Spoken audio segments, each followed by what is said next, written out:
ಧರ್ಮರಾಯ ಸ್ವಾಮಿ ದೇವಾಲಯದಲ್ಲಿ ನೆಕ್ಲೆಸ್ ಕಳುವು ಆರೋಪ ಹೊತ್ತಿದ್ದ ಮುಜರಾಯಿ ಇಲಾಖೆ ಇಒ ನಾಗರಾಜ್ ಅಮಾನತು ಮಾಡಲಾಗಿದೆ.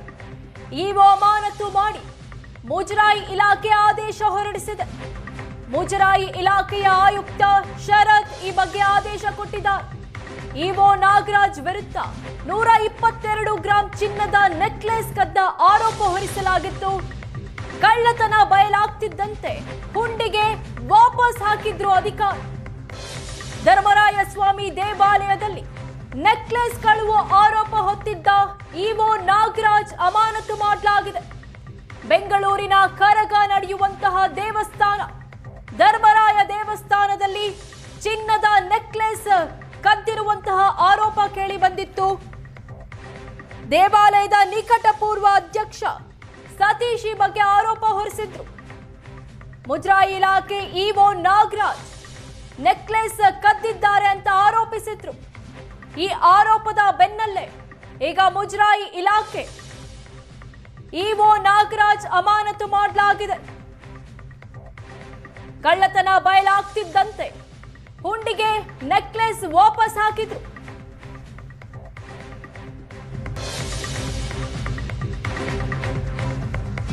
ಧರ್ಮರಾಯಿ ಸ್ವಾಮಿ ದೇವಾಲಯದಲ್ಲಿ ನೆಕ್ಲೆಸ್ ಕಳುವು ಆರೋಪ ಸಂಬಂಧ ಈ ಆರೋಪವನ್ನ ಮುಜರಾಯಿ ಇಲಾಖೆ ಇಒ ನಾಗರಾಜ್ ತಳ್ಳಿ ಹಾಕಿದ್ದಾರೆ. ಏಷ್ಯಾನೆಟ್ ಸುವರ್ಣ ನ್ಯೂಸ್ಗೆ ಇಒ ನಾಗರಾಜ್ ಹೇಳಿಕೆ ಕೊಟ್ಟಿದ್ದಾರೆ. ತೂಕದಲ್ಲಿ ಬದಲಾವಣೆ ಆರೋಪ ಸುಳ್ಳು ಅಂತ ನಾಗರಾಜ್ ಹೇಳಿದ್ದಾರೆ.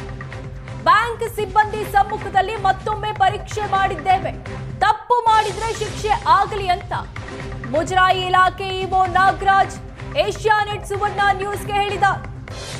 ತಮ್ಮ ಮೇಲಿನ ಆರೋಪವನ್ನ ತಳ್ಳಿ ಹಾಕಿದ್ದಾರೆ ನಾಗರಾಜ್. ನಮ್ಮ ಜೊತೆಗೆ ಧರ್ಮರಾಯ ದೇವಸ್ಥಾನದ ಇಒ ನಾಗರಾಜ್ ಅವರಿದ್ದಾರೆ, ಅವ್ರನ್ನ ಮಾತಾಡಿಸ್ತೀನಿ.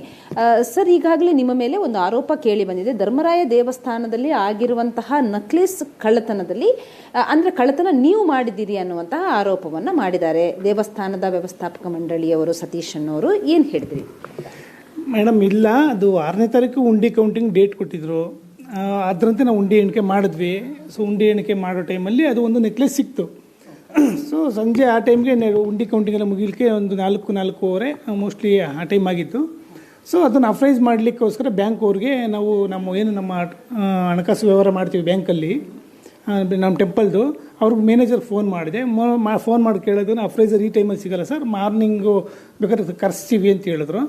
ಸೊ ನಾವೇನು ಮಾಡಿದ್ವಿ, ಅದಕ್ಕೆ ಪಕ್ಕದಲ್ಲೇ ದೇವಸ್ಥಾನ ಪಕ್ಕದಲ್ಲೇ ಒಂದು ಅಂಗಡಿ ಇದೆ, ಸೆಟ್ ಅಂಗಡಿ ಇತ್ತು. ಅಲ್ಲೋಗಿ ಕೇಳಿದ್ವಿ. ಅವರು ಚಿನ್ನನೇ ಇದೆ ಅಂತ ಹೇಳಿದ್ರು. 68 ಗ್ರಾಮ್ 18 ಮಿಲಿ ಇತ್ತು. ಅದು ಫೋಟೋ ಸಮೇತ ಇದೆ ಅಲ್ಲೇ ಪಕ್ಕದಲ್ಲೇ. ಉಂಡಿ ಎಣಿಕೆ ಆಗಿದ್ದು ಪಕ್ಕದಲ್ಲೇ ತೂಕ ಹಾಕ್ಸಿದ್ದೀವಿ, ಫೋಟೋ ಸಮೇತ, ದಾಖಲೆ ಸಮೇತ, ಫೋಟೋ ಎಲ್ಲ ಇದೆ. 68 ಗ್ರಾಮ್ 18 ಮಿಲಿ. AC ಆಫೀಸಿಂದ ಸೂಪರ್ವೈಸರ್ ಬಂದಿರ್ತಾರೆ ಉಂಡಿ ಎಣಿಕೆಗೆ, ಸೂಪರ್ಡೆಂಟು. ಅವರ ಸಮ್ಮುಖದಲ್ಲಿ, ನಮ್ಮ ಟೆಂಪಲ್ ಸ್ಟಾಫ್ ಸಮ್ಮುಖದಲ್ಲಿ ವಿಡಿಯೋ ಮಾಡಿ ಉಂಡಿಗೆ ಹಾಕಿದ್ದೀವಿ. 68 ಗ್ರಾಮು 18 ಮಿಲಿ ಇತ್ತು, ಅಷ್ಟೇ ಇದ್ದಿದ್ದು. ಈಗ 120 ಗ್ರಾಮ್ ಏನಾಯಿತು ಅಂತಾರಲ್ಲ ಮೇಡಮ್, ಆ ಥರ ಒಂದು ದಾಖಲೆ ಕೊಡಲಿ ಮೇಡಮ್.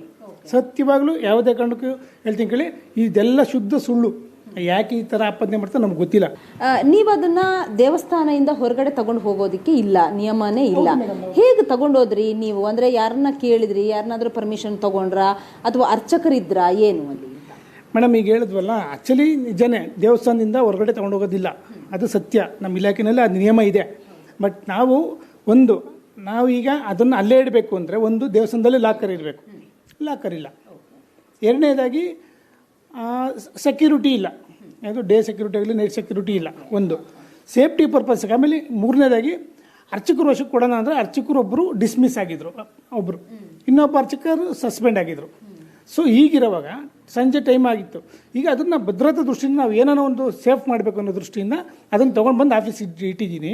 ಈಗ ನಿಮ್ಮ ಮೇಲೆ ಆರೋಪ ಬಂದಿದೆ, ಇದಕ್ಕೆ ಏನಾದರೂ ಸಚಿವರಿಗೆ ಏನಾದರೂ ಸ್ಪಷ್ಟನೆ ಕೊಡುವಂಥದ್ದು ಅಥವಾ ನಿಮ್ಮ ಆಯುಕ್ತರಿಗೆ ಏನಾದರೂ ಸ್ಪಷ್ಟನೆ ಕೊಡುವಂಥದ್ದು, ನಿಮ್ಮನ್ನ ಸಸ್ಪೆಂಡ್ ಮಾಡಿ ಅಂತ ಹೇಳ್ಬಿಟ್ಟು ಅವರು ಇವಾಗ ಆಗ್ರಹ ಮಾಡ್ತಾ ಇದ್ದಾರೆ. ಇದಕ್ಕೆ ನೀವೇನು ಹೇಳ್ತೀರಿ?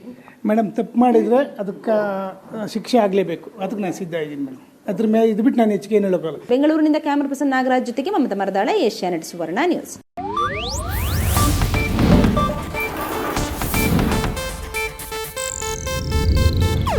ಇದು ಏಷ್ಯಾನೆಟ್ ನ್ಯೂಸ್ ನೆಟ್ವರ್ಕ್ ಪ್ರಸ್ತುತಿ.